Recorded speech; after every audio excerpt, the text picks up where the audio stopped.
हाँ भाई, आज देखेंगे हम लोग यूरिन एग्जामिनेशन। ठीक है, इसमें हम लोग 3 तरीके से देखते हैं। एक तो देखते हैं हम लोग फिजिकल, PHYSICAL फिजिकल एग्जामिनेशन। उसके बाद दूसरा देखते हैं हम लोग केमिकल एग्जामिनेशन। तीसरा देखते हैं हम लोग माइक्रोस्कोपिक।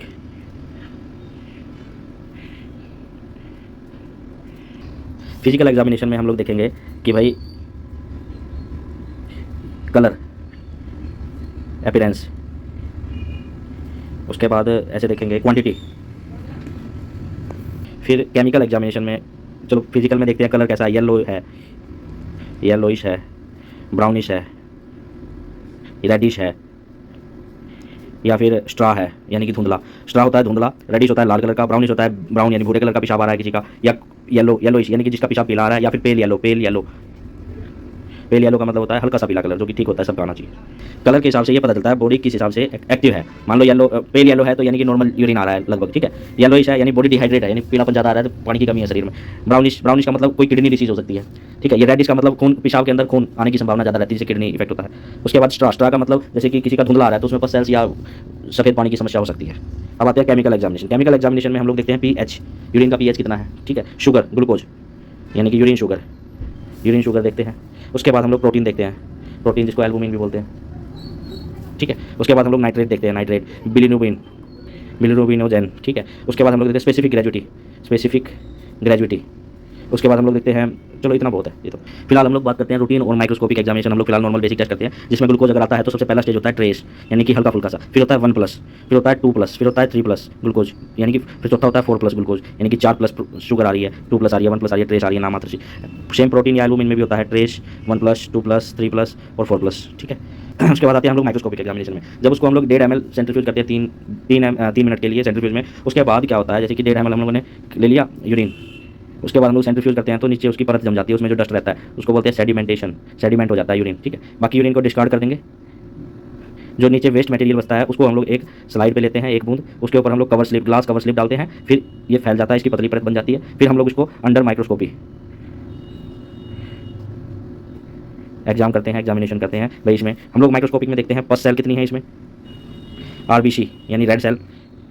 पस सेल्स का साइंटिफिक नेम क्या है, ल्यूकोसाइट्स है, यानी सफ़ेद खून तो नहीं आ रहा है, यानी रेसा बोल देते हैं। RBC यानी रेड ब्लड सेल तो नहीं आ रहे हैं, ठीक है। उसके बाद एप्थेलियल सेल तो नहीं आ रहे हैं। उसके बाद कैल्शियम ऑक्सालेट यानी कि पथरी के कोई सेल तो नहीं है। क्रिस्टल भी पथरी में ही काउंट होते हैं, ठीक है। सिस्ट।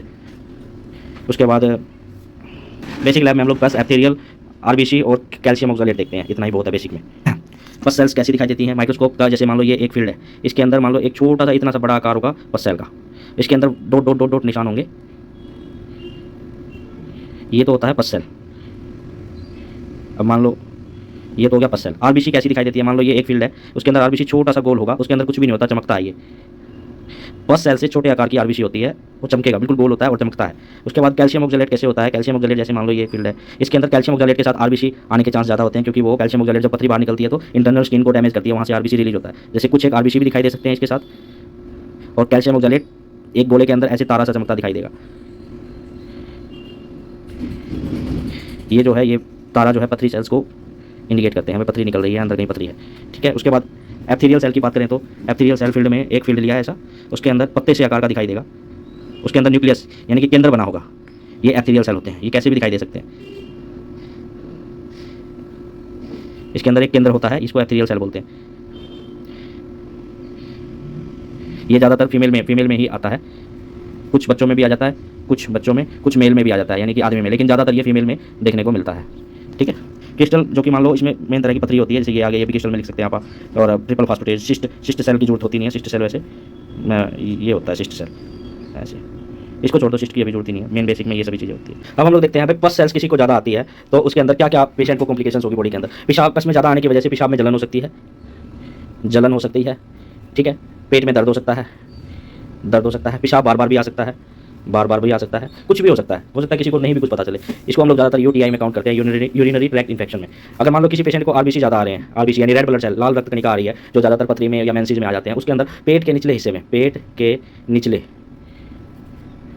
हिस्से में मीठा सा दर्द भी हो सकता है, और सुंडी से नीचे जिसको बोलते हैं हम लोग पेट के निचले हिस्से में lower abdomen, LOWER lower abdomen, ABD abdomen, वहाँ दर्द हो सकता है। किडनी में स्टोन की समस्या से RBC भी आ सकते हैं, किडनी के पीछे बैक कमर में भी दर्द हो सकता है। एप्थेलियल सेल से भी पेशाब में जलन होती है जब ज़्यादा आती है, ज़्यादातर लेडीज सेल होते हैं। कैल्शियम ऑक्सालेट जो कि पथरी सेल होती है, ये होने से, आरबीसी होने से पेशाब बार बार भी आ सकता है। कैल्शियम ऑक्सलेट होने से पथरी की समस्या शो होती है, कहीं भी प्लेट पथरी हो सकती है, गाल ब्लैडर में, किडनी में, पीत की थैली में, कहीं भी हो सकती है, यूरिनरी ट्रैक्ट इन्फेक्शन में, ठीक है। इसकी वजह से जब पथरी निकलती है तो इंटरनल स्किन डैमेज होती है, उसकी वजह से ब्लीडिंग होती है, तो आरबीसी भी आते हैं पेशाब के अंदर। पेशाब बार बार आना, कमर में दर्द होना पथरी के लक्षण होते हैं। ये स्लाइड हमने माइक्रोस्कोप के अंदर जो है कैल्शियम ऑक्सलेट को इंडिकेट कर रही है। ये कैल्शियम ऑक्सलेट है जो चकोर से आकार में चमकते हुए दिखाई दे रहे हैं, इसको कैल्शियम ऑक्सलेट बोलते हैं। ये माइक्रोस्कोप में ऐसे दिखाई देते हैं। और ये हमारे पास जो है यूरिन की रूटीन की रिपोर्ट है, और इसमें हम लोग सभी चीज देख पा रहे हैं।